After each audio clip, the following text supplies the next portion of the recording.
Logični je sled činjenice da su turisti iz Bugarske najbrojniji posetioci Nišvila, tako da malo umetničkih pretenzija, malo zabave, da upoznamo sve one koji nisu bili na Nišvilu da dođu ove godine. A Nišvil ove godine nudi najbogatiji program do sada, na 20 scena, 250 programa i 1000 izvođača.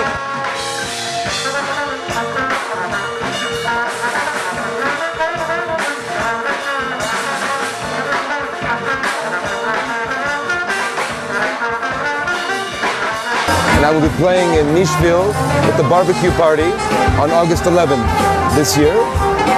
There will be lots of country music, and I'm hoping to see some people there and play some good country music with my new friends from Serbia.